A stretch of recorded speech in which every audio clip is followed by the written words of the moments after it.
Il suffit de 5 secondes à un visiteur pour qu'il décide s'il va poursuivre ou non sur votre service. Inspiré par cette stat, découvrons ensemble la méthode de recherche utilisateur du test des 5 secondes.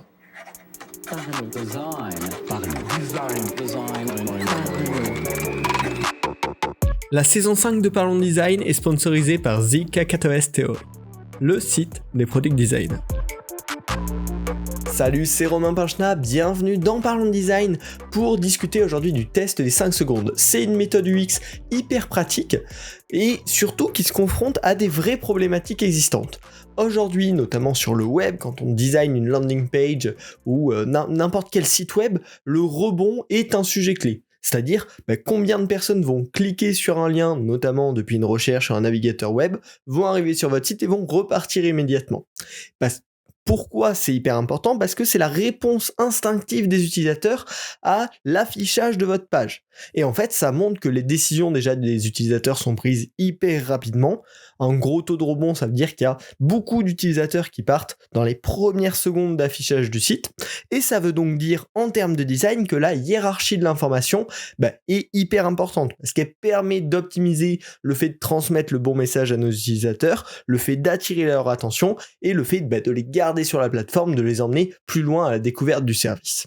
Et c'est là que le test des 5 secondes est un super outil de recherche utilisateur pour venir répondre à cette problématique et vérifier justement que notre hiérarchie de l'information, que les informations qu'on transmet à notre utilisateur vont être les bonnes et vont être celles qui vont lui permettre de rester sur le site et de vouloir continuer la découverte.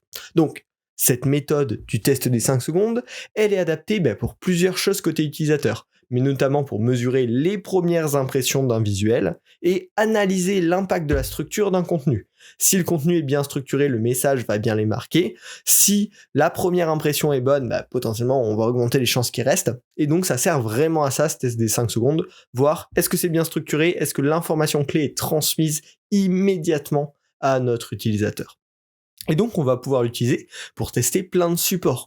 Souvent quand on parle d'UX, on pense à un produit numérique, mais là cette méthode-là elle va pouvoir s'appliquer en fait sur l'UX de plein de supports différents, que ce soit des campagnes de communication, des visuels sociaux, des affiches, des pubs variés. La première impression est hyper importante. Même pour la création d'un logo, on va pouvoir mettre en place de la recherche utilisateur autour de ça.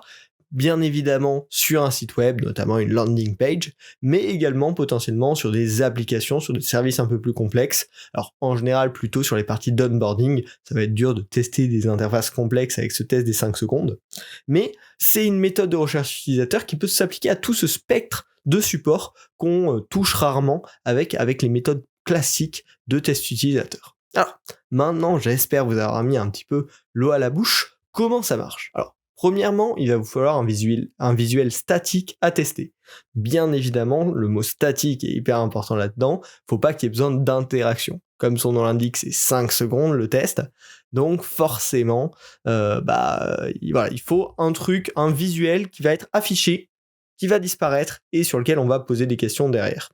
Donc, une fois que vous avez votre écran à tester, ça c'est un peu la base, il va falloir préparer les questions.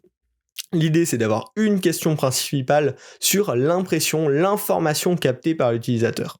Si c'est une landing page, ça va être de quoi parle le service présenté. Si c'est un logo, ça peut être quel ressenti ce logo vous laisse-t-il ? Une pub sociale, quelle est l'offre promue dans cette pub ? Ou un onboarding d'application, quel est le bénéfice de cette application ?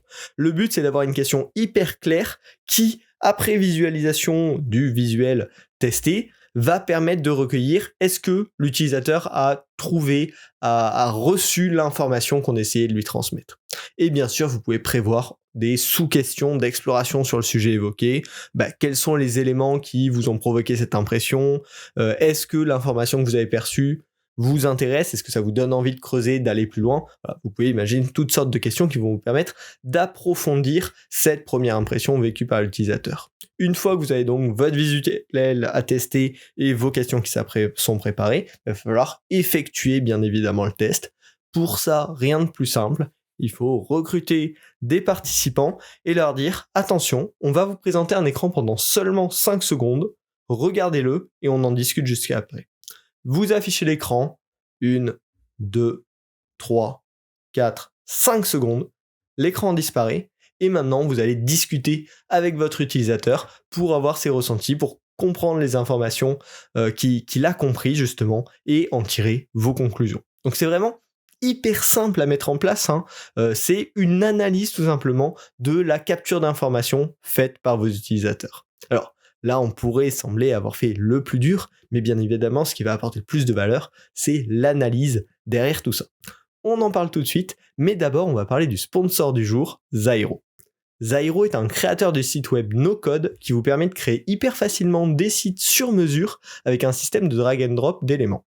Le resizing de ceux-ci fonctionne sur un système de grille super bien organisé, et c'est vraiment toujours un plaisir pour les fans de Pixel Perfect qu'on peut être en tant que designer. Zairo vous permettra de créer votre portfolio, mais également un blog, un site vitrine ou même un site marchand. De nombreux modules inclus vous permettront de créer votre site idéal en quelques clics. Comme si cela ne suffisait pas, une intelligence artificielle crée pour vous la structure globale de votre site selon les besoins que vous avez et que vous lui indiquez. C'est un bon coup de pouce pour créer une V1 en quelques minutes hyper rapidement. En bref, Zairo c'est pratique, abordable et garantie satisfait ou remboursé sur 30 jours. Grâce à eux, en plus, j'ai une offre à durée limitée juste pour vous. Pour en profiter, c'est tout simple, il faut se rendre sur zairo.com/parlonsdesign. Le lien est également en description, ou utiliser le code PARLONS, PARLONS, pour obtenir une réduction exclusive, et vous aurez aussi 3 mois gratuits sur n'importe quel plan actuel. Donc n'hésitez pas à tester Zairo, le lien est en description, zairo.com/parlonsdesign. Revenons désormais à nos moutons, et on va parler de l'analyse de nos résultats de notre test des 5 secondes. Alors, le but, on en a plusieurs, ça va être déjà de mesurer le taux de compréhension. Combien de pourcents des utilisateurs testés ont eu l'info-clé qu'on essayait de leur transmettre. Et avec ce taux-là, si vous testez plusieurs écrans différents, vous allez pouvoir voir qu'est-ce qui impacte finalement la compréhension du message.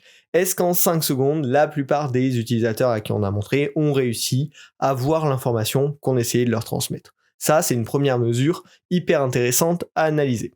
La deuxième chose à faire, c'est de venir grouper les testeurs par type d'infos comprises pour détecter des patterns. Peut-être que certaines personnes vont voir cette information-là, peut-être que d'autres vont le percevoir d'une autre manière, et donc en groupant un petit peu les utilisateurs de cette manière, on va pouvoir voir s'il y a des comportements qui sont très particuliers, très spécifiques à certaines personnes et qu'on va pas forcément du coup écouter. Est-ce qu'il y a des grosses tendances qui ressortent, deux types de publics différents qui lisent pas du tout l'information de la même manière, qui la comprennent pas, qui la ressentent pas de la même manière, et ça va permettre derrière d'en tirer des leçons potentiellement, donc exercice très intéressant à faire en termes d'analyse. Et également, derrière, faut bien exploiter le détail de la compréhension de chacun. C'est-à-dire, la première question, c'est qu'est-ce que vous avez compris ou qu'est-ce que vous avez ressenti, et derrière, les sous-questions vont permettre de comprendre quels éléments l'ont guidé à avoir ce ressenti, à trouver cette information. Et grâce à ça, grâce à ce détail individuel, on va pouvoir aussi comprendre un petit peu mieux ce qui guide la perception de nos utilisateurs et du coup en tirer des enseignements design, mais très long terme, qu'on va pouvoir utiliser sur ce projet-là, mais potentiellement sur d'autres également.